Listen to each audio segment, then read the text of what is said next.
السلام عليكم، ازيكم؟ عاملين ايه؟ وحشتوني جدا. معانا فيديو النهارده مفيد جدا لكل الستات البيوت. هنعمل فيه اعادة تدوير لبعض المنتجات او بعض الحاجات اللي موجودة عندنا في المطبخ اللي باظت مننا وخلاص ما بقيناش عارفين نستخدمها، ومن ضمنهم الصينية دي. بصراحة الصواني دي انا اساسا ما استعملتهاش، كنت شارياهم طقم 3 قطع للبيتزا. المفروض ان هي صواني جرانيت. باظت بسرعة جدا وصدت زي ما انتم شايفين كده، لكن هنطلع منها شكل حلو قوي في نهاية الفيديو هنشوفه مع بعض. وكنت حابة ان انا اشتري طقم توزيع او طقم تخزين ازاز، كنت شفته في المحلات عجبني جدا، لقيته ب 460 جنيه، كتير جدا بصراحة. طب ما انا عندي البرطمانات الفاضية دي واقدر ان انا اطلع منها طقم في منتهى الروعة وفي منتهى الجمال، هنشوفه مع بعض برضو في نهاية الفيديو. بصراحة شكله اتغير تماما. تعالوا كده نسمي الله ونبدأ الفيديو بتاعنا. وقبل ما نبدأ الفيديو يا ريت ما تنسوش تدعموني بالاشتراك في القناة وتفعيل جرس الاشعارات على الكل، ويا ريت كمان لايك وشير للفيديو. يلا بينا كده نبدأ ونشوف هنعمل ايه مع بعض. طبعا اول حاجة معايا واهم حاجة معايا رول من الورق. ده رول الورق اللي احنا كنا بنجيبه بنغير بيه شكل الرخامة. هتلاقيه متوفر عندك في محلات الادوات المنزلية، هتلاقيه متوفر عندك، يعني دوري عليه وهتلاقيه بسهولة جدا. وعلى فكرة هو مش غالي، سعره كويس جدا في متناول الجميع. جبنا الرول بتاعنا وحطيناه على الظهر بالشكل ده، وهجيب معايا الغطيان بتاعت البرطمانات. هنا اخدت اول غطا وبأي قلم فلوماستر عندك وابدأي ان انتي علمي بقى. ابدأي ان انتي هتاخدي مقاس الغطا اللي موجود عندك زي ما انتي شايفة كده بالقلم الفلوماستر علشان اللون يبان معاكي. تمام، بناخد نفس مقاس الغطا، لكن لما بنيجي نقص ما بنقصش على نفس مقاس الغطا بالظبط. لازم نعمل طبعا حسابنا في الزيادة علشان الجناب بتاعة الغطا. هتطلعي حوالي قيرتين او 4 سنتي كده، هترسمي بيهم برضو دايرة حوالين الدايرة زي ما احنا شايفين كده. شايفين؟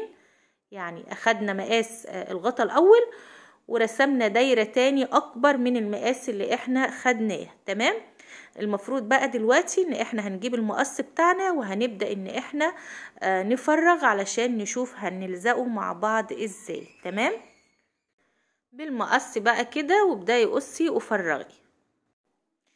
زي ما احنا شايفين كده الموضوع سهل وبسيط جدا. تقدري ان انت تعملي من الورق ده وتغيري اشكال حاجات كتيرة جدا عندك في المطبخ. صدقيني هتجددي حاجات كتير جدا موجودة عندك ما كنتيش بتستخدميها.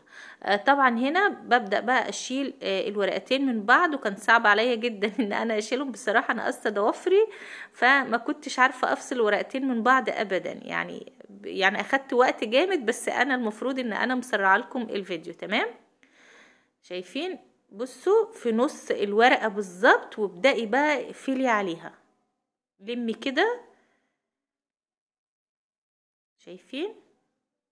موضوع سهل وبسيط جدا، وهيفرق معاكي جدا جدا في شكل البرطمانات اللي عندك.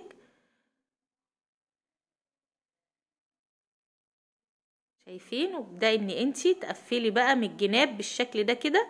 اظن الفكرة هنا وصلت معانا. المفروض بقى كده ان احنا هنعمل جميع البرطمانات اللي عندنا بنفس الشكل. بصوا شكلها اتغير معايا تماما، ايه رأيكم؟ بجد مش تحفة؟ تخيلوا بقى شكل المجموعة كلها مع بعضيها.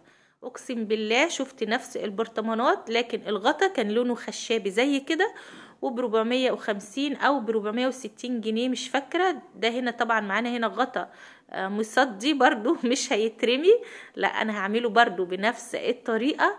والصدى اللي موجود جوه الغطا ده هوريكم برضو هنتخلص منه ازاي، بحيث ان مفيش حاجة عندنا تترمي والبرطمان بتاعه نقدر ان احنا نستخدمه، وبرضو مش يبوظ او ان احنا نخسر البرطمان معانا عشان الصدى ده.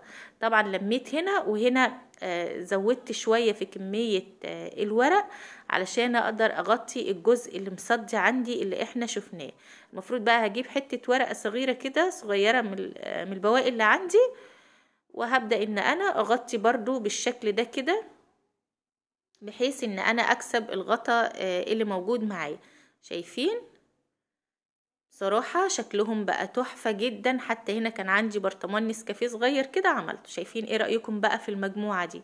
بصراحة تحفة جدا، تقدري بقى تخزني فيها اي حاجة انت عايزاها. جه هنا بقى دور الصينية بتاعتنا. هنجيبها كده بحتة سلكة وشوية صابون سائل، وهنبدأ ان احنا ندعك الصدى اللي موجود فيها علشان نتخلص منه تماما، علشان نشوف هنعمل فيها ايه. برضه عايزة اقول لكم ان انا عملت طقم حلو جدا من الصينية ومن البرطمانات اللي عندي. سبت الصينيه تنشف طبعا لان مش هينفع الزق عليها وهي مبلوله. جبت لكم هنا البرطمان كده او البرطمانات، حبيت ان انا اجربها معاكم.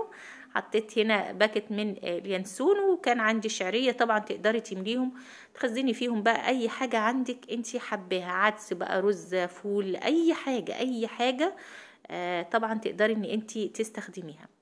طبعا هجيب الصينية عندي وهبدأ برضو ان انا اخد مقاس الصينية زي ما انتم شايفين كده. تقدروا تعملوا الطريقة دي مع اي نوع صواني موجودة عندكم، حتى لو ميلامين شكلها اتغير ادمت، تقدري ان انت تجدديها برضو بنفس الطريقة. وزي ما شفتم عملت دايرة بمقاس الصينية ودايرة اكبر شوية، لازم اعمل حسابي في الزيادات عشان الجناب.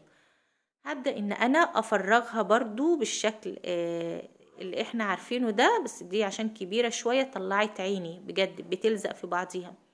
وهبدأ ان انا الزق ارضية الصينية الاول، هبدأ الزق من النص الاول واخد من الجناب زي ما انتم شايفين كده. بصوا بحاول اظبط الورقة بتاعتي، شايفين؟ ثبتها بقى من الجناب كويس واريحها تمام. وهبدأ ان انا اقفل بقى الجناب عندي بالشكل ده. بصراحة فكرة حلوة جدا، يا رب تعجبكم ويا ريت تنفذوها. لو عندكم اي حاجة قديمة اي حاجة بايظة زي كده، بدال ما ترموها خسارة. شايفين شكل الصينية؟ والله العظيم تحفة. طبعا تقدري تختاري لون الورق اللي انتي حباه. طبعا هنا ارضية الصينية عندي برضو مصدية، فانا هغطيها برضو. المفروض ان انا دعكت الصدى اللي موجود في الارضية، وببدأ اشيل بقى اي زيادات موجودة عندي بالشكل ده كده. وهبدأ ان انا الزق ارضية الصينية عندي. ويفضل طبعا ان احنا ما نعرضهاش للمية كتير. يعني انا بصراحة ما جربتش ان انا اعرضها للمية دي، انا لسه اول مرة عاملاها. يفضل طبعا احنا ما نعرضهاش للمية، نقدر نستخدم الصينية كديكور كده في المطبخ بتاعنا. شايفين شكلها اتغير تماما تماما تماما؟ ايه رأيكم؟ تحفة. ايه رأيكم؟ تجنن والله العظيم بجد. شوفوا حتى لوحدها كده شكلها تحفة. هنا بقى حبيت اجرب كده كذا شكل معاها، بجد فرحانة بيها جدا. كنت زعلانة عليها قوي، كل ما اشوفها كنتش عايزة ارميها لان انا ما استعملتهاش اساسا. فكرت هنا بقى كده ان انا اعمل طقم كده من الصينية ومن علب التوابل اللي عندي. زي ما انتم شايفين كده عمالة اجرب كل حاجة يعني. بصراحة زهقتكم صح؟ طبعا انتوا تحطوا بقى تقطوع قصدي اي حاجة ورد صغيرة بالشكل ده كده، شكلها حلو قوي. ايه رأيكم؟ يعني انا جربت دي ورقة كانت بتلمع موجودة عندي في علبة شوكولاتة، فحبيت ان انا احط كده واجرب يعني كذا شكل معاكم. عايزة اقول لكم بقى ان احنا كده وصلنا لنهاية الفيديو بتاعنا. يا رب الفيديو بتاعنا النهاردة يكون فيديو خفيف. وعلى فكرة انا تعبت جدا من كتر الكلام اللي انا اتكلمته. هقول لكم مع الف سلامة، باي باي.